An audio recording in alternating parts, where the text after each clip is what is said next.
All kinds of friends popping up here. David's in the It's house. Sandy. Sandy. David. Sandy, I I owe love you seeing an all those email. pictures in the back. Those photos on the Yeah. wall. Yes.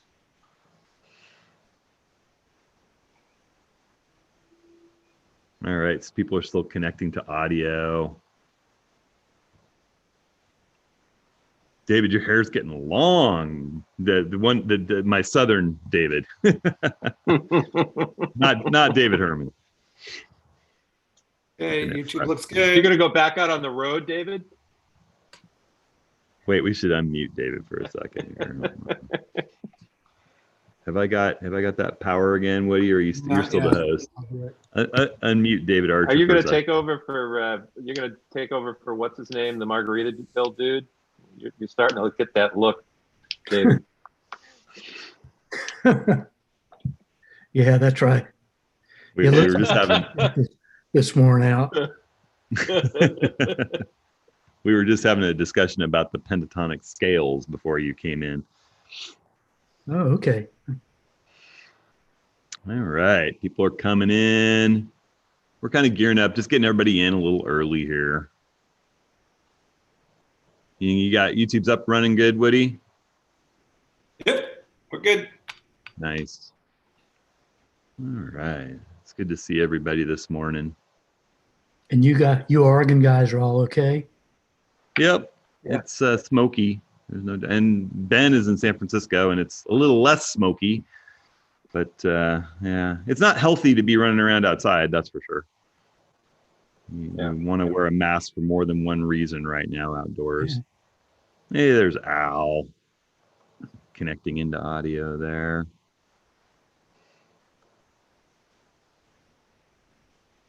All right. Getting some height there, Sandy, huh? Yeah, she's lifting things up a little bit. I don't know if Al can hear us. Oh, there he is. He says he's connected, but he's still putting his headband. Good to see you, Al. Everyone, we'll get started in about 1 minute. All right. We're just making sure everything's running well. Let me look on the more pages of people. Awesome. What a good crew. All right. Oh, Andy. Andy's from Scotland. Ah. Our first Andy's one of our, yeah. Bob's in the Simpsons living room. That's pretty awesome. Bob's doing a little backlight. Yep. Moodiness here. Bill's beard gets more impressive with each week.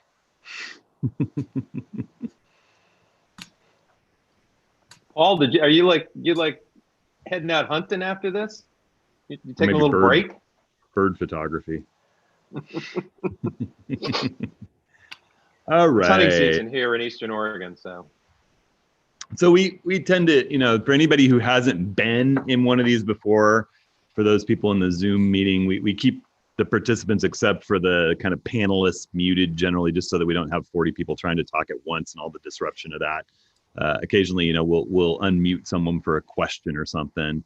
We're really lucky today to have Ben Long with us. So we've got Rick here, Woody, Darren as usual, and we've got Ben Long joining us from San Francisco. I know a ton of you are big fans from lynda.com and from LinkedIn. Ben's a guy who needs very little introduction, but he's going to be talking today about practice, and then we'll take questions, and we'll kind of prioritize some questions about the practice of photography and some kind of, how does practice fit into becoming a better photographer? But we'll also just take general questions, and if we don't get to your question from this week, we had a ton of questions. We'll try to jump in and answer some of those in the weeks ahead. We'll kind of keep some of those on tap. So, Rick, I know you wanted to talk just a little bit before we get things rolling. Yeah. I mean, if you've been following us for a while, either at workshops or online or through these, one of the things that Hudson and I talk about quite a bit is the concept of practice. And Ben has actually been running a weekly video series on LinkedIn for years called The Practicing Photographer. And a few months ago, we were sitting back and we were talking about book ideas and things like that. And we sort of felt that there was an opportunity to do a book that just sort of talked about practice and practicing, and the idea that you build a photographic practice, much like any other discipline. And so we were talking about it, and it seemed like this would be a good time to bring Ben on and sort of talk about what his concept of practice is. And it's not just when you're out in the field with your camera, it's all the time you're practicing photography if you're serious about it. So I thought we'd start with just sort of asking Ben a little bit about because the idea of practice is not something that people really talk about other than, go out and shoot. And Ben has some really interesting ideas about where this idea of practice came from and why, for us as photographers, it's not something that's evident. So with no further ado, I will pass it on to Ben, who can talk a little bit about some of this stuff. Well, it's very strange because so many artistic disciplines, there's a concept of practice built in. If you played a musical instrument as a kid, I'm sure you were harangued as much as I was about, oh, you got to practice. And of course, athletes practice, dancers practice. But for some reason, that's not something we talk a lot about in photo education. I first got the inkling of this actually in a screenwriting workshop in the late 80s. The instructor was, he was a screenwriter and a novelist and a poet. And he also just did a lot of, whatever he could get paid for to write. And he had written an interview with Gary Larson, the Far Side guy.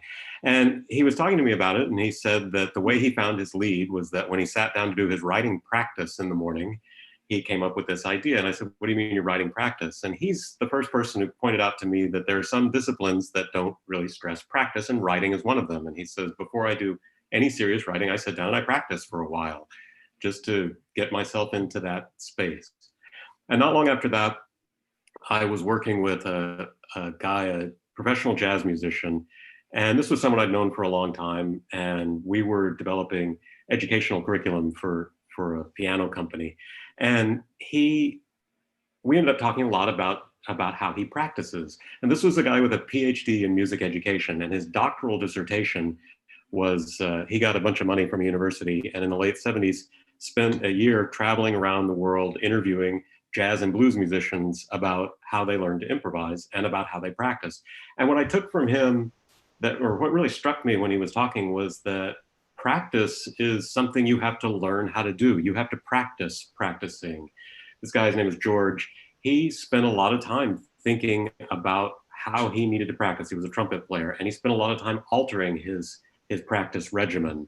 And every single interview that he did, he would ask people, do you practice? There's a great one with Muddy Waters, and I've heard the audio recording. It's George and Muddy Waters and a bunch of guys. They're in this room, and George at one point just says, did you practice? And Muddy Waters says, yeah. And George says, well, what did you practice? And he said, the blues. And that was his answer. There was another guy, Alvin Batista, a clarinet player out of New Orleans, who mentioned that he worked an 8-hour day, and his practice regimen was to come home and set an egg timer to be sure that he got in the 8 hours of practice a day that he wanted.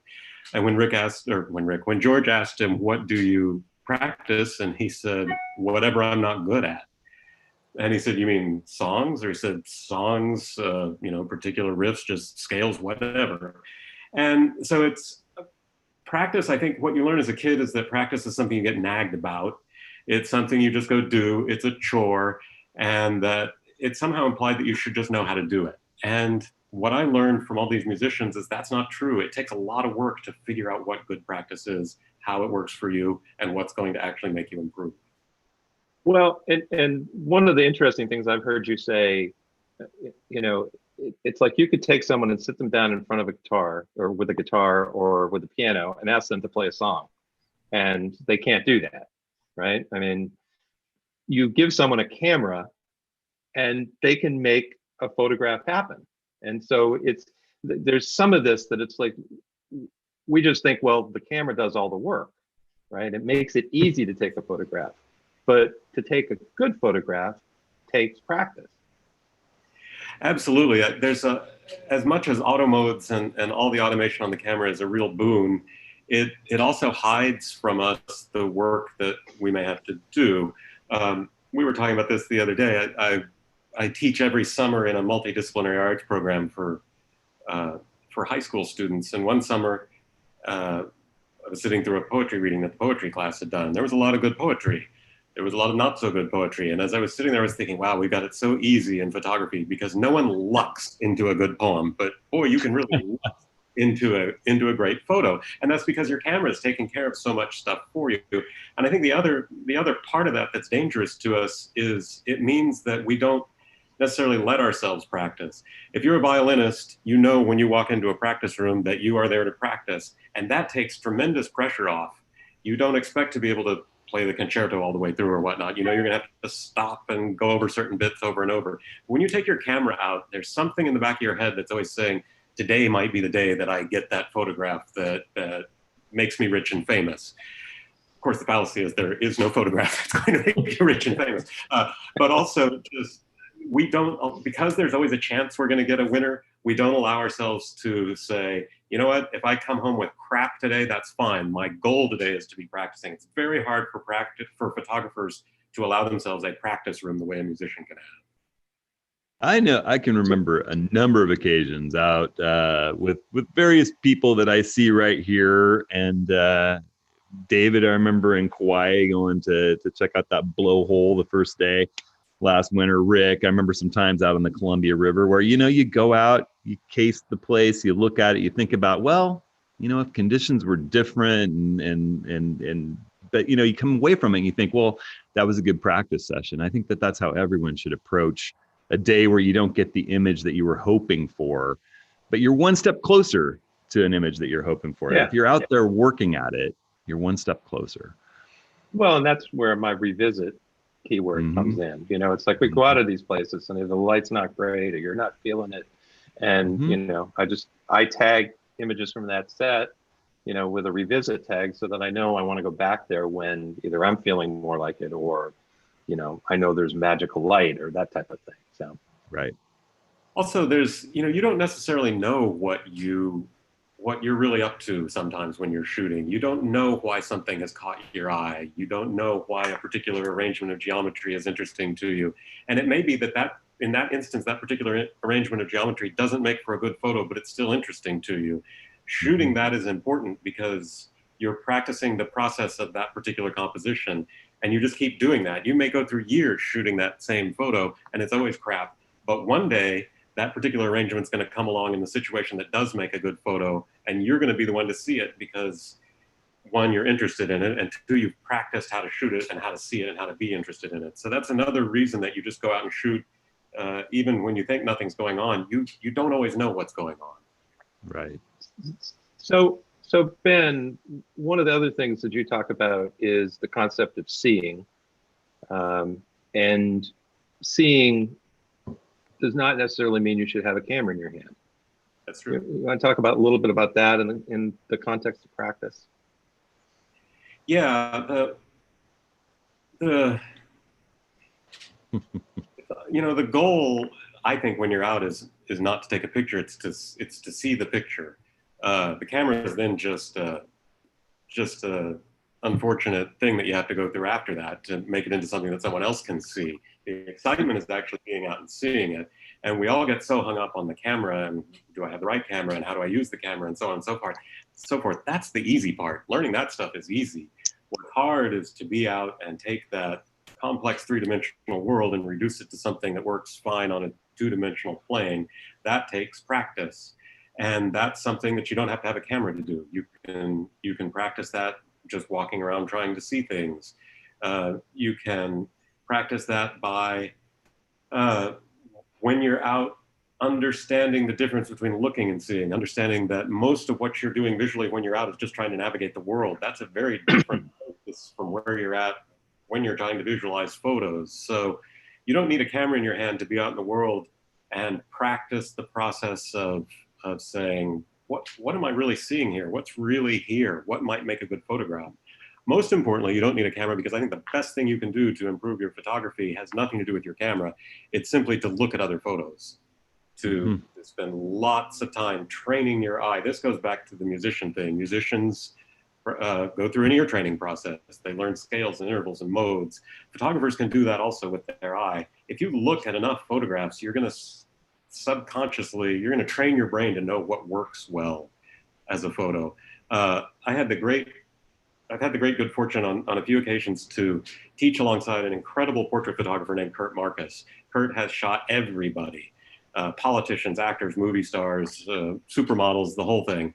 And he's in his mid to late 70s now, I guess. And so he's kind of past his working photographer stage. He's now working through his archive and trying to figure out what to do with it. But we were teaching one day and we had the students all off working, and there kind of was nothing for Kurt to do at that point.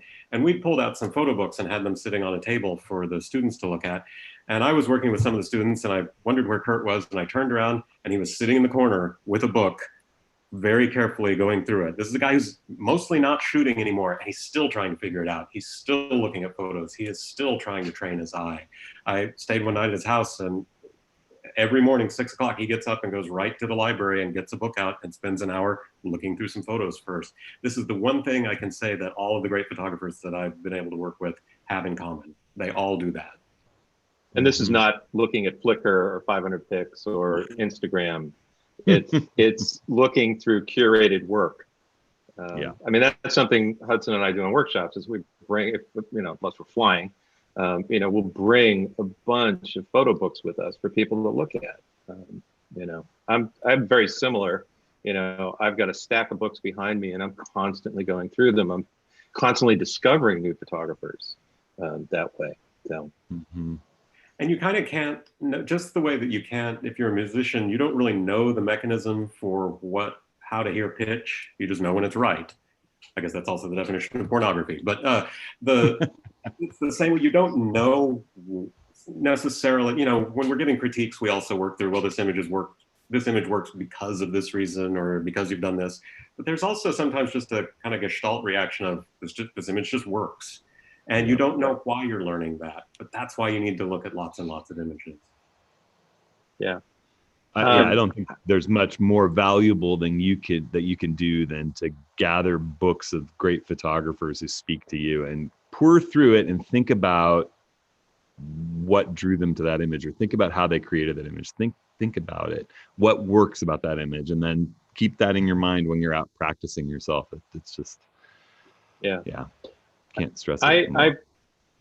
And I know that really good photo books are expensive, but I've pretty much built my photo book library off of eBay, off of used books on Amazon, and almost any decent sized book that's either a survey of photographic history or a style or something like that. I mean, they get remaindered and they have great images in them. So there are ways to do it. Our friend Scott actually found a whole bunch of auction catalogs on eBay that you could get for like $10, $12. And they're wonderful. They're absolutely wonderful.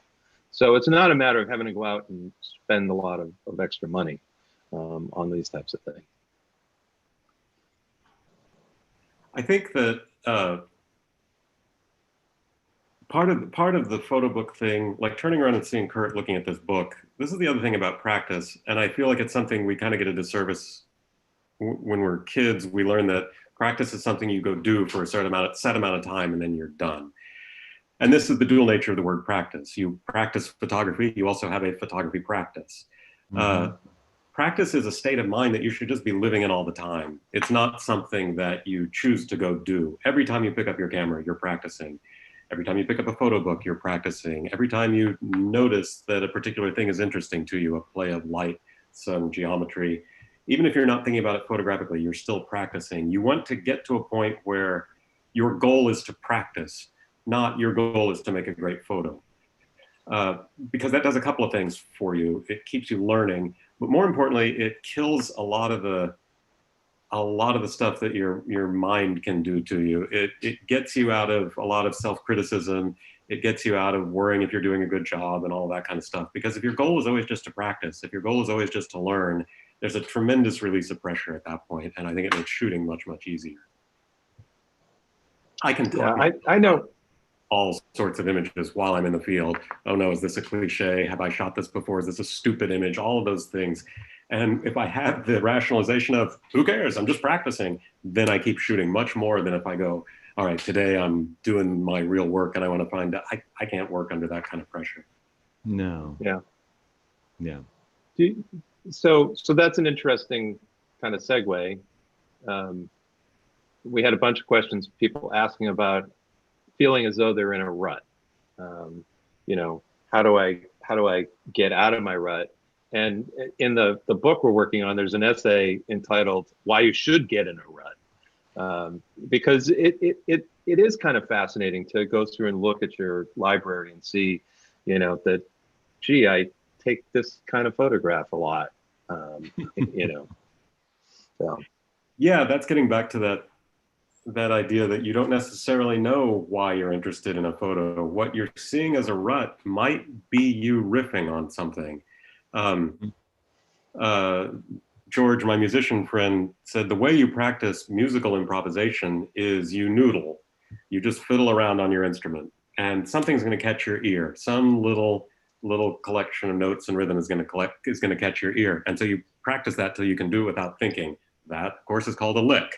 And when it comes time to improvise, you simply take your catalog of licks and you string them together. That becomes your style. Photography works the same way. That what you might be considering a rut might be the equivalent of a photographic lick. It's the thing that you see that maybe lots of other people who are there in the room with you don't see. Keep practicing that. Man, if you've got like 15 of those ruts, you can string those together into lots of different things. That said, I know it's frustrating to feel like you're always shooting the same thing. So to get out of that, I think the first thing is don't fight it. Allow yourself to continue to shoot the ruddy thing, because there probably is a purpose to it. But also say to yourself, this thing that caught my eye, I've got to try something different with it today. Shoot your rut image, that's your safety. One of the reasons I think you get into a rut overlaps with the idea of a comfort zone. The reason you're possibly in that rut was because at some point there was the first picture in that rut that you took and you really liked it and it was satisfying and you felt good. You were able to come home and look at your images and maybe think, oh, I actually am a photographer. And so now when you go out, you want that feeling again and you know how to get it. So you shoot the same image. So go ahead and take that. But you know, tell yourself, I have to work this shot in a different way and come home with something else. Odds are you're not going to like it. Come home, and that's fine. Just trust the rut as something you're building on and keep working.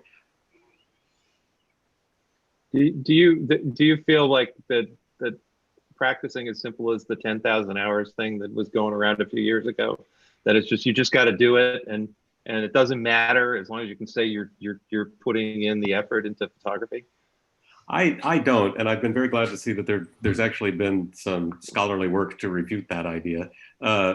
One of the most important things about practice is, whatever your practice routine is you have to enjoy the process. And that doesn't mean that there's still not going to be frustration in it and whatnot, but bored practice, you're not learning anything. Mindless practice, you're not learning anything. And I feel like if you're just aiming for logging hours, you're not necessarily engaged with the process. They have to be thoughtful hours that engage you. Again, at one time, George said his practice thing was he knew he wanted an hour a day, and so he set an egg timer. But the minute the phone rang to take him away from his practice, he stopped the egg timer, and then he'd go off and he'd answer the phone, and maybe that would lead to some more phone calls and whatnot, and he wouldn't get back to his practicing for another hour and a half. Then he'd start the timer and keep going. He allowed him, or he said the other thing is, the minute he got bored or realized he wasn't engaged with the process, he would stop the timer and go do something else and come back. What mattered was, by the end of the day, he had a cumulative hour. What mattered more was that he was engaged for that entire hour. So yeah, I'm not crazy about the just logging hours for the sake of logging hours. I think you have to want to be there doing it. Another jazz musician friend, a guy who's it's like a first-tier jazz musician. He's got the career you would hope to have. And he's got that because he practices like crazy. He was getting married, and the wedding was going to be in the afternoon. The night before, I said, "So what are you going to do tomorrow in the morning? The wedding's not till the afternoon." And he didn't hesitate. He said, "I'm going to practice in the morning. It relaxes me." And that was an interesting thing to me, the idea of practice as relaxing. Because again, going back to what you learn as a kid is you have to be nagged to do it.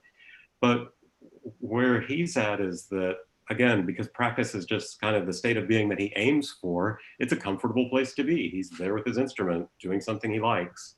So I think that's another thing, is that practice can be a relaxing, enjoyable place to go. Yeah, I would agree with that. You know, as someone who's got some of the, you need to practice as a kid, I hated it. And I hated, you know, trying to play piano or trying to play guitar or any of that sort of stuff. And with photography, I mean, in the last 4 or 5 years, as I've come to understand this concept of practice, one of the things that I find is that I can say to myself, I'm going to go out and I'm going to shoot with a single focal length, or I'm going to go out and I'm going to try and find some stuff in this topic that I actually enjoy it. And I'm not sitting there thinking I'm trying to get great work. What I'm trying to do is further myself as a photographer. And it's comforting to me.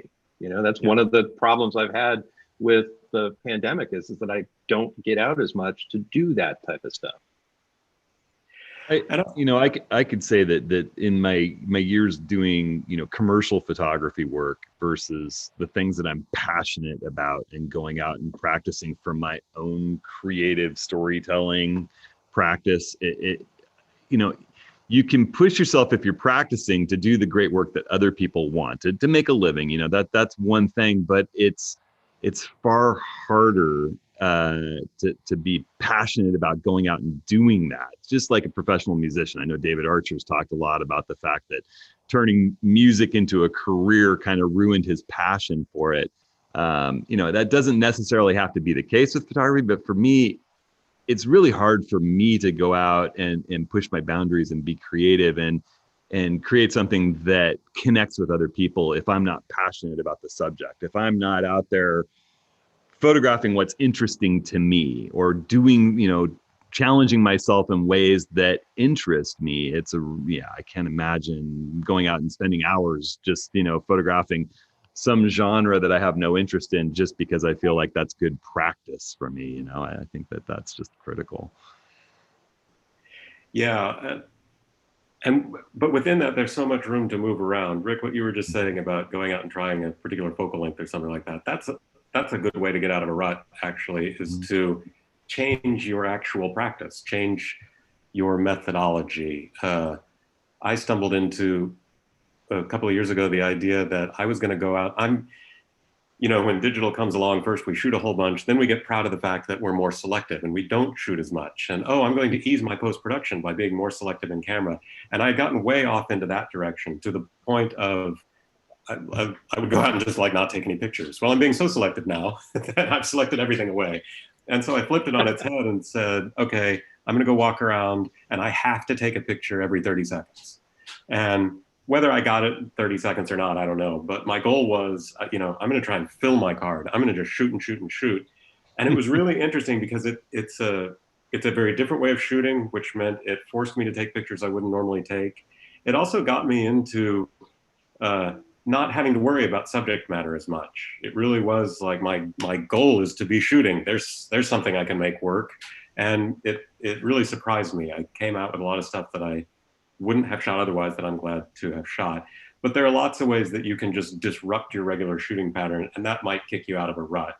It doesn't mean that don't try to get out of a rut by saying, and now I must become inspired to shoot something else. You can't, if you're waiting for inspiration, you may die before that happens. So just do whatever you can to make yourself shoot. Mm-hmm. And as much as it is important to want to be shooting, it's also okay to admit to yourself that maybe there are parts of the process of photography that you don't enjoy. That's okay. It doesn't mean you're not a complete photographer or whatnot. I actually enjoy post-production much more than I enjoy shooting. I see shooting as a just necessary part of the process of getting to printing, because that's the part that I really like. And it's taken me a while to go, that's fine. There are other people who love shooting and hate post-production. There's nothing wrong with that. But if you pressure yourself into thinking, oh, I have to be loving this the whole time, then you're going to come into you're going to start questioning yourself, well, what's wrong with me that I don't love it all the time? And that doesn't do you any good. So it's an interesting, the question came up, and what's the difference between a rut and, for example, loving to shoot flowers? And all I do is shoot flowers. I mean, there's a certain point where, a rut is a rut a construct that we create for ourselves? That's a really good question. I think, and Rick, I think you answered it already. Yeah, I think a rut is a self-imposed limitation. You maybe either you feel like you're in a rut because you're now no longer enjoying the flower pictures, or you think you're in a rut because you worry that, well, that guy over there or that woman over there is shooting a lot more than just one thing. I'm not doing that. I must be doing something wrong. So yeah, in that way, it's a very self-critical construct. We've had a bunch of people ask for very concrete examples of how to practice, of things they can do to practice. Not so much to give a list, but I mean, if you've got some ideas off the top of your head, we talked about the focal length thing. You've talked about going out and shooting every 30 seconds or 60 seconds or whatever. What are some other ideas people can do either out in the field without their camera or with their camera? Maybe one of the first things is to identify something that you want to improve. Again, getting back to the Alvin Batista thing, what do you practice? I practice what I'm not good at. So if you feel like, maybe what you feel like you're in a rut about, so I was teaching a workshop one time and this guy said, could you come look at my stuff? I always compose things the same way. And he would show me a picture and I'd start to say, well, you could do this differently, you could, and he would finish my sentences for me. He knew all of these other compositional ideas, he just wasn't doing them. And I said, I said, why do you, what's wrong? You already know all these compositional ideas. And he just came back to, well, I always shoot things the same way. And all I could say was, well, stop doing that. Like, you already know everything you do. If your problem is that you're in this rut where you feel like you're always shooting the same compositions, that's what you need to practice. And again, this is back to practice takes practice. You're going to have to, I can give you a list of things to try, but you're also just going to have to think really hard about, okay, what am I dissatisfied with? What is something that may address that dissatisfaction? So maybe I'm dissatisfied with the fact that I keep finding myself doing the same compositions. I always put things in the middle and balance some things on the edges, and I'm always shooting horizontally and whatnot. So right away, you could look at that one and go, maybe a way to practice is to say, today I only shoot in portrait orientation. Or maybe I say today, I do not allow myself to put anything in the center of the frame. So the first part of developing a practice thing for the moment is to figure out what it is you want to exercise. Maybe you find I've become really dependent on wide angle lenses. This is one I see a lot. You get a new lens, particularly wide angle, because wide angle is such an abstraction that it immediately makes the world interesting. And you'll go off on a tear and for 2 years shoot, nothing longer than 20 millimeters. So right away, there, yeah, exactly. Oh, and look, I can distort and I can stretch and squeeze and all this stuff. And you work through all that, which is great eye training and it's great practice, but there's going to be a point where you need to leave that lens at home for a while. Maybe you become too dependent on shallow depth of field or deep depth of field. Try to identify it and work out for yourself a way to exercise it. Turn it on its head, do the opposite thing, give yourself a limitation. As far as just some general practice ideas, again, go out, shoot as often as you can. Something that I do sometimes, if I'm feeling that my problem at the time is that I'm too self-critical, is I will take the media card out of my camera. I'll go out with only my camera and I'll set it to shoot without card so that I have no pressure anymore. I know that I'm not going home with any images. So I'm not going to ever have that reckoning when I get home. I'm not going to have to face the fact that maybe I did a lousy job today. I won't know. You don't put a card in your pocket just in case? No, can't do that. That's cheating. Wow. Now, actually, the dangerous part of this is you've got to then go home and turn off that shoot without card feature because it'll screw you up later. But it's a way of defeating that editor that sits on the bridge of your nose that's constantly going, are you sure you're going to like this when you get home? It introduces a new concern, which is, oh, but what if I do see that career-making image and I don't have a media card? And again, the answer to that is there are no career-making images. There's always going to be another photo that needs to be taken, so don't worry about that. Something we haven't mentioned. Cool. Yep. No, go ahead. Something we haven't mentioned here yet that I think is an important part of practice is the process of warming up. If you've been off being an accountant all day and now you step outside with your camera, you can't suddenly say, oh, now I'm a photographer. You've been in a very internal space. You need to get back into the physicality of it. What does the camera feel like? The thing that I always notice if I haven't shot for a while, I go outside, and one of the things I do to warm up, as soon as I step out the door, I take a picture. I take a picture of my foot or the telephone pole right outside or the doorknob or something like that. And one of the things that always strikes me is just being reminded, oh, that frame, that aspect ratio, this is how I'm seeing things. Oh, the world has gone flat, right, okay. I don't need as much warm up as I used to be reminded, but I still think it's an important part of the process, whether you're practicing or on a job ready to shoot something. I could not agree with that more. Yeah. You also sometimes realize, oh, the last time I was out shooting, I was photographing the Milky Way, and my camera's at 3200 ISO, set at 30 seconds on manual. So there's actually an interesting sort of question from Rob that he asks, what if there's a type of photography you enjoy, but it's incredibly difficult to practice, such as, say, underwater photography?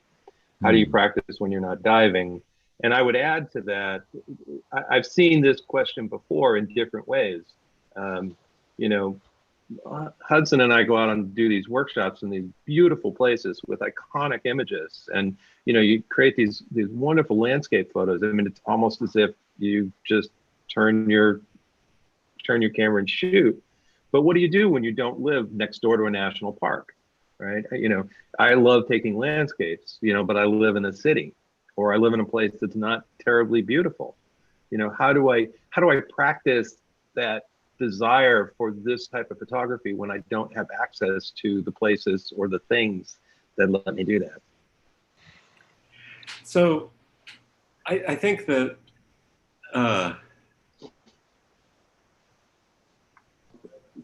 if you can't shoot in your own backyard, going to Paris or Yosemite is only going to partially solve your problem. Yeah, you're going to immediately be able to grab the low-lying fruit, and then you're going to be back to the same problem.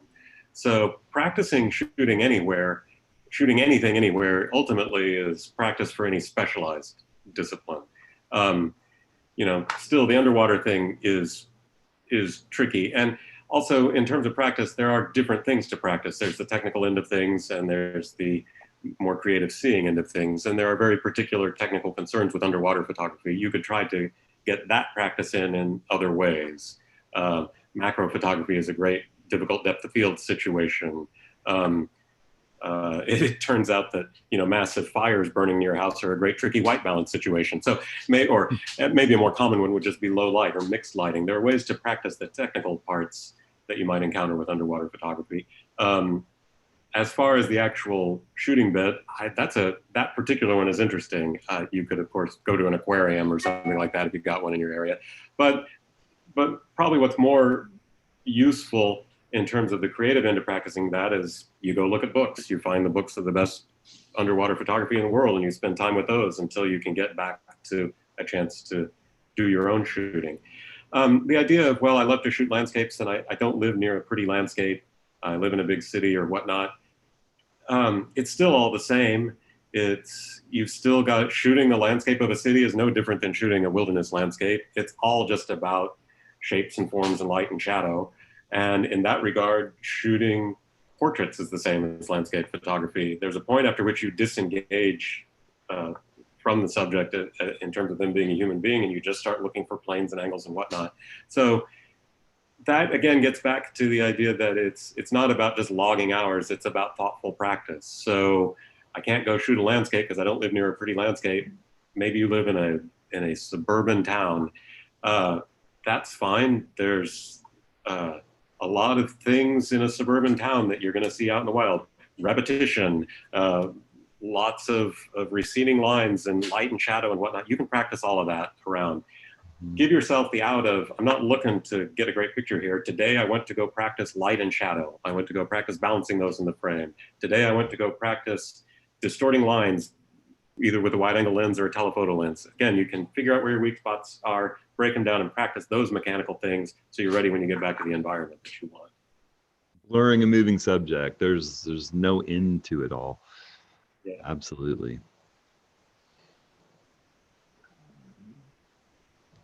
Hey, I want to jump in real quick. Yep. So I saw some people saying they're from Indiana, and I'm in Indiana, and there's just cornfields here. There's nothing interesting, and I would suggest approaching it more like a photojournalist than a portrait photographer or landscape photographer, saying what would be interesting to somebody who's not here, versus what's interesting to me personally. Like we're all not in Indiana. So I'd be interested in anything from Indiana because I've never seen it before, from that perspective, from that person's perspective, right? So I just wanted to add to that. Oh, go ahead, Ben. Well, so I grew up in Oklahoma, so very similar landscape, and I spend a lot of time still in the flat western part of the state. I love shooting out there. I mean, I'm 5 hours from Yosemite if I want to be, but I shoot more out on the prairie than I ever do in Yosemite. I love the lines you can get out there, the sense of space. There's so much to play with out there in terms of big flat shapes and I don't know, just all sorts of stuff. But the other thing is, so you're standing in a cornfield, stop trying to shoot it as a landscape. For one thing, as Woody said, like find the thing that someone else doesn't know about, but get yourself a macro lens or take the lens off your camera and flip it around and turn it into a macro lens. I don't know if you guys know the term typologies. You can give yourself a very easy project, and I think we ought to talk more about projects in a minute, but you can give yourself a very easy project by starting to think about the idea of typologies as projects. So a typology is to pick a thing. If you live in a city, pick fire hydrant. Go shoot every fire hydrant in town. Shoot each one the exact same way. Frame it the same way, expose it the same way, take the exact same shot of every fire hydrant you can find, then put them in a grid. It's fascinating. And that's something you can do in a boring landscape. Go shoot every bowl of cotton that you find on a cotton plant. Go shoot every combine harvester that you find. But again, shoot them all the same way.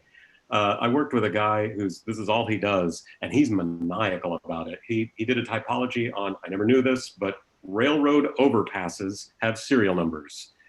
He shot the serial number of every railroad overpass in some state. And he did that by starting with Google Maps to figure out where is every railroad overpass. Then he built an itinerary to find the way through them the most efficiently. Then he went and shot them all. And when you put them all together,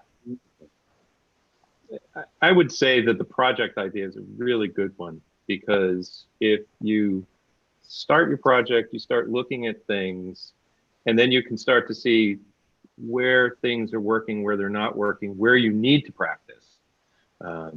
Maybe your lighting is off on your fire hydrants, or your perspective. You come back and you've spent 3 days shooting fire hydrants, and you go, gee, I need to really be a little bit lower in most of these shots, or I want to try this, or I want to try that. I'm a big fan of projects to sort of get you going. I think there's a point that all photographers get to. We all start out the same way, which is we just wander around and we find things that we're interested in shooting, we shoot them. There's a point, I think, where you have to move into projects, because you can't help but get to what's the point of just taking these random photos? I don't do anything with them. I print them out, I put them in a drawer or whatnot. You need the structure of a project after a while to give yourself a reason to go shoot, I think. And what's cool about it is it'll open up new subject matter. So if you're in Indiana and you feel like the cornfields are boring, first of all, it's okay to be bored by cornfields. You should try to push yourself to see if you can get interested in them, if that's all you've got. But once you start thinking about cornfields in terms of a process or a project, then maybe things will open up some more. Probably what's going to happen is you're going to get involved with the people in the area. An interesting project around cornfields might be, how do you harvest corn, or what are the economics of corn right now? Once you start talking to people, For the people and whatnot, that can get very interesting. Yeah. I think there's always a story to be told. You can, you know, if you follow what's interesting to you, you know, that's part of the key. It's part of what I was trying to say earlier, I think, is that, you know, finding something that you're passionate about and then finding a way to use your photography. This is the way I think of projects generally, to tell a story about that thing. You know, think of it from a storytelling perspective. How can I illustrate this story? You know, whether you're writing a story and you're creating the illustrations for it, but think about a story that stands on its own merit, you know, just through imagery that kind of gives someone a feeling for that subject. And it could be corn farming. You know, we got into this whole Indiana discussion around corn. I mean, you might think about, well, I need to have a big wide landscape of corn with a, you know, spectacular sky of some sort, or different skies. But then I also need to think about baby corn plants coming out of the ground and the people who raise this corn, and what do their homes look like, and what does the equipment that they use look like. And you start kind of putting all these pieces together and then try to break that into the 15 greatest images that you have that tell that story for someone who's never been there. I think that's the kind of thing that has really inspired me over the years, is that kind of project-oriented storytelling, visual storytelling. I think photography can do so much there, you know, and you often see it. You'll go to whatever news source is your favorite, and there'll be a slideshow gallery telling a story about some topic in the news. You know, right now it's all fires through the West, but you'll see photos of people homeless in cars, and firefighters looking exhausted, and huge expanses of forest on fire, and smoke, and charred toy laying on the ground near a burnt foundation. You know, it's that kind of, you know, that challenge of getting every little aspect. And that challenges you as a photographer to jump outside your boundaries and think about, you know, different types of photography to tell that same story. That's a challenge I think is great for practice. Definitely. It'll lead you places that you maybe wouldn't normally go, and it'll get you doing really the most important part of the process. I would ask you, if you're driving through the cornfield or walking through the cornfield or whatnot and you're bored, and I don't mean to be snarky here, but have you looked through the camera? A lot of times we walk around and we go, I've seen this landscape before, I'm bored with it. And we're not even looking through the camera.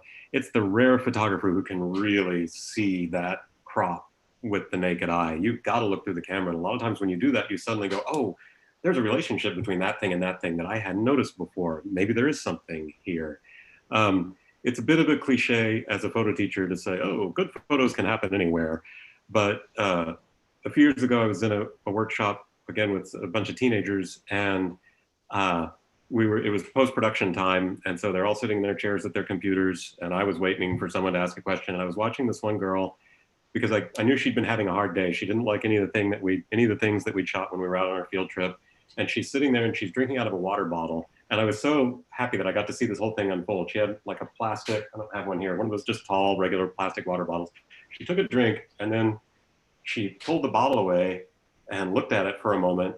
And then she grabbed her camera and stuck it in the end of the bottle and put it up against the screen and took a picture. And it was the best. She was a great photographer to begin with, but this was the best thing she'd gotten all day. It was this beautiful abstract series of nested backlit, just rings of light that she had seen, that she just noticed looking down the length of the bottle while she was sitting there.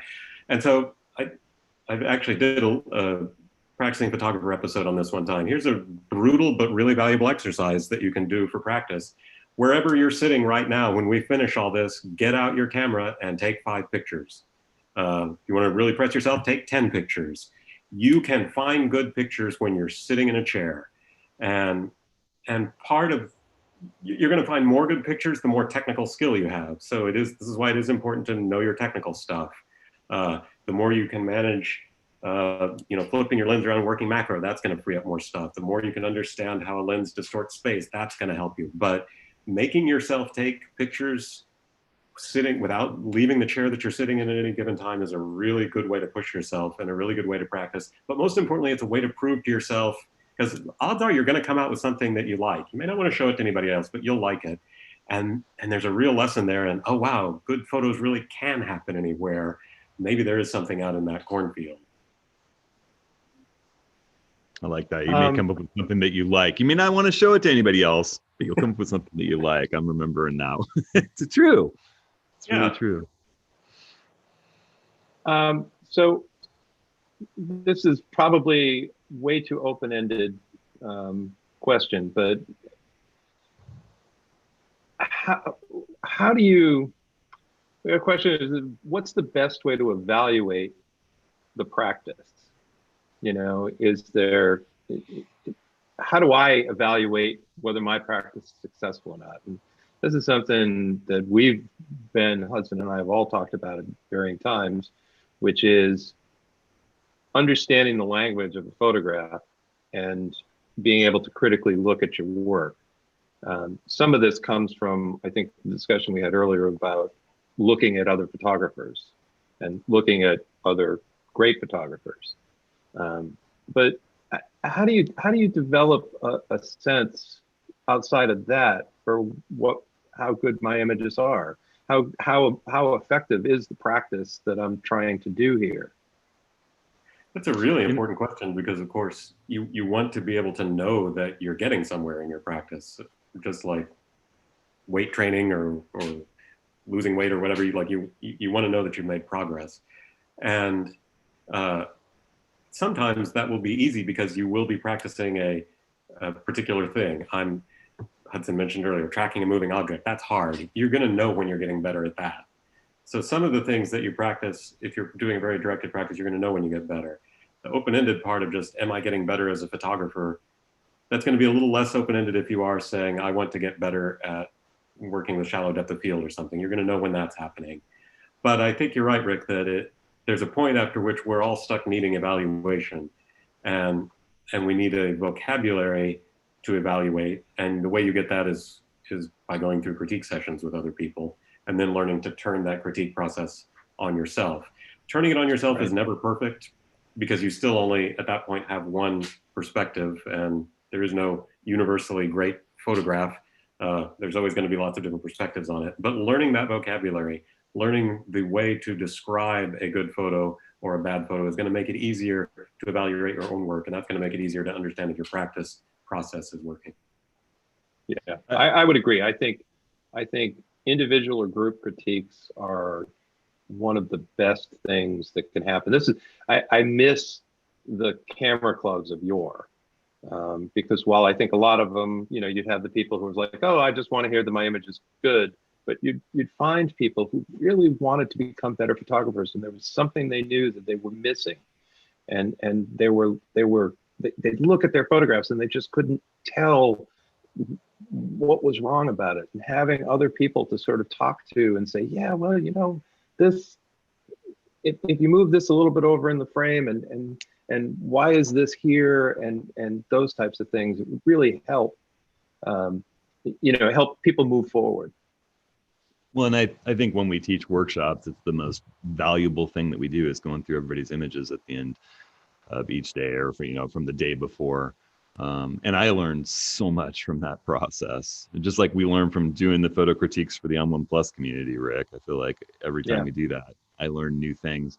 I was just going to say on the self-evaluation front, the thing that I often notice for myself is going back in my catalog. So if I go back, 10 years ago and look at things I shot, I'm like, wow, I had no idea what I was doing, and if I look at 5 years ago, you can, if you go back and you go through your rated images, the images that you like from, 5 years ago, 4 years ago, look at last year's and then kind of compare it to what you're doing today. I mean, I think you should be noticing, wow, if only I knew what I know now when I was shooting that before. I think that's a really good indicator that your practice is working. Yes. Yeah. I would agree with that. One of the downsides of looking at a photo book is you don't see process, and that can be really intimidating. Oh my God, this person just shoots masterful photo after masterful photo. You got to really remind yourself, no, they don't. This is the work they chose to show to you. And so one of the things to do when you're looking at a book of photos is really try to imagine being in that scene and imagine what challenges were they facing? How did they solve them? And when you do that, you'll start to go, you know, I've been in that situation. I know this. I'm doing the same work that they are. And it takes away some of the intimidation factor, but that's also how it can reinforce, all right, I'm on the right track. I am doing things the way that other people do. It's like looking at that image, the Stravinsky, the Newman Stravinsky contact sheet that's often put out, you know, and you look at the process of capturing that image, and the one that he cropped, you know, it wasn't shot that way. It's something you saw in post. Yeah. I love contact sheet books. Yeah. Contact sheet books are great. And that's also a great thing about being in a workshop, is getting to sit next to someone else and see that, oh, you know, their shooting ratio is also extreme, just like mine. And I saw how they got to this image. I saw their process. I saw how they work. And that can make it easier to accept your own. People, particularly at the beginning of their photographic life, get so uptight about, you know, I only got one good image out of the 30 that I shot. That's normal, that's process. And when you see other people doing that, that's very helpful. Yeah. We had the workshop we did in Moab last fall. We had an attendee who showed an image to me and was like, well, what do you think of this? And I was like, well, I don't know, what else did you shoot? And we went through like 15 images from that time. And his first comment to me was, I haven't processed any of these. And it's like, well, I know you can process images. What we want to see is where is the germ of a good composition here? And we ended up finding like his second shot. The one that he showed me was the last shot in the sequence. And so it was kind of like, oh, well, I got all the way to the end, and so that must be the great image.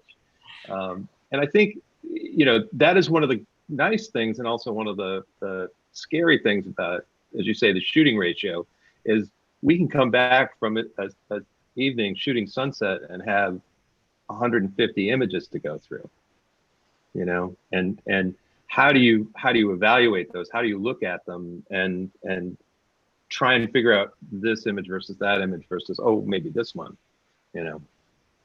Yeah, and you know, and evaluation is also something you have to practice. Self-evaluation is something you have to practice, and so you got to come back and make your decisions about what are the keepers. And I thought it was the last one, and you show it to someone else, they thought it was the second one. The more you do that, the more you're gonna have a better idea of how other people see your images and where you overlap with other people's tastes. Doesn't mean you have to go that direction, but it's just good data. It's funny, you know, Stacy and I took the kids and camped out on Mount St. Helens a few weeks ago for a night looking at the stars and the Milky Way and doing some photography. And she's starting my wife's a doctor, and she's starting a new kind of pain injection therapy clinic, and she needed a photo for her website, a newer photo. And so, you know, we set up and I was doing some portrait work with her with, you know, the mountain and the wildflowers as a background, kind of natural. And in the beginning, you know, the light was getting better and better. So we were just practicing at the beginning and super, you know, lighthearted, natural, no stress. And we went through and I probably shot 180 images of her, you know, over an hour as the light got good and the last light was on her. And as we go back, it's the third image that we took right at the beginning when no pressure on. That's the one that's the absolute best of the whole set. You know, as you go through and start culling it down to well, we like these, and then you start compare viewing and knocking ones out. It's like, well, yeah, that third one in the harsher light, that's the good one. You know, it's funny. You never know. So we're coming near the end here. We got about 5 minutes left. I did want to say one thing. There were a bunch of people who asked for very specific, you know, things we could do. If you go over to completedigitalphotography.com, which is the website Ben and I run, and you go to the book support section, at the very top, there's a link to a exercise book PDF that is a companion to Complete Digital Photography. There are some things in there that are very specific to the book, but there's a bunch of really good exercises and things that you could do to sort of look at. So again, completedigitalphotography.com, go to book support tab, and right at the top, you'll see a thing for the companion exercise book. And I'd never hesitate to plug that book. That is a fantastic reference book for all things photographic. So Ben, Hudson, any sort of, we've got a bunch of sort of gear questions. I think we'll probably hold that till next time. Maybe we should kill that Any one other- level question though, because I've gotten it via email and on YouTube and in the All right. office hour Well, let me section. just. You go for it. You can give me that before we sign off. Yeah. Okay. So, Ben Hudson, on the concept of practice, anything, any sort of last words that you'd like to leave with people, or things to think about? I'll also say that the people from Indiana have said enough in the chat. So Indiana is beautiful, and you will be able to find photographs anywhere in Indiana. I can say that with complete confidence. Oh yeah. You know, one of the great things about practicing is that it is your time with your camera. It's your time with the photographic process. There are no rules there. It's up to you to figure out what works for you. If, you know, you find that, oh, what I really need to take good pictures is to be sure I eat a banana before I go out, that's fine. Practice that, see if that works.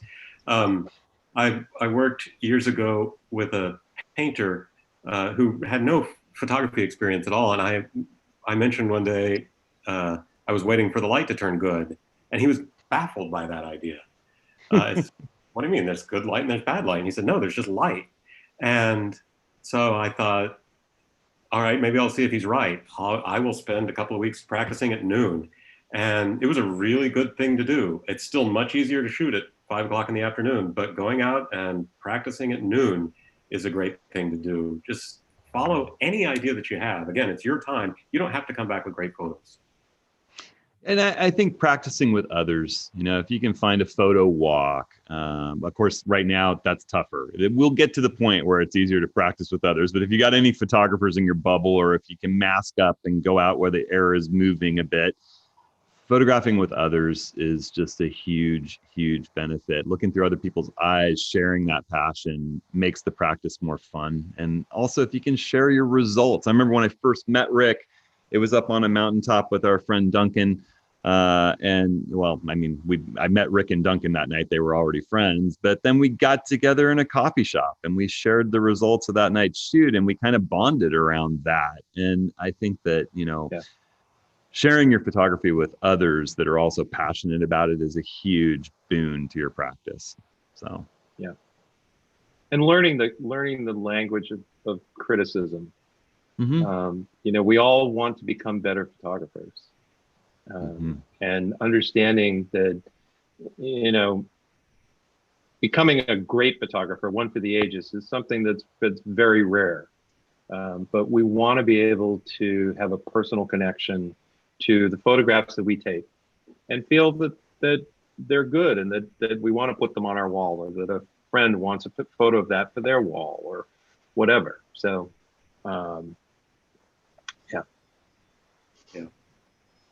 And quick, before we sign off, I'm going to take this one level question. I get it a lot because, you know, I've convinced a lot of people to switch to a pan and tilt head where you need to get it level, and maybe there's a leveling base that you've got on your tripod. Maybe your tripod has a level on it to tell whether your legs are set up level. And then you've got a leveling base that has a level on it. Then you've got a head that has a level in it. And then maybe you've got a clamp up top that has a level, and then your camera's got a built-in level. And I get a lot of questions from people, you know, the engineering minds out there saying, well, this level looks level, but another level doesn't look level. And, you know, why is this? I've even had people say, well, you know, when I leveled this, that doesn't look level, I'm sending this back.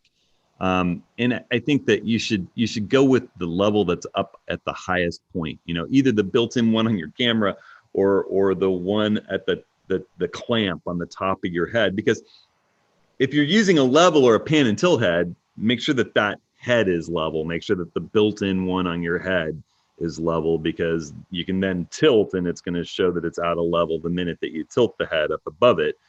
But in general, go with the highest one. And not all of these levels are going to be to a perfect exact tolerance. It might be that one shows it's a little less level than another. You know, if you're doing a panorama and you're setting up a base rail on your system, go with the level on that base rail. That's the highest point. That's the point you need to be level. So that's just my take on that. I think it's not important that all of the levels register exactly level at the same second. It's sort of the highest one. And if you're using a pan tilt head, make sure that one on the base of the head, or right as close to it as possible, is level, because the tilt is going to throw anything above it off.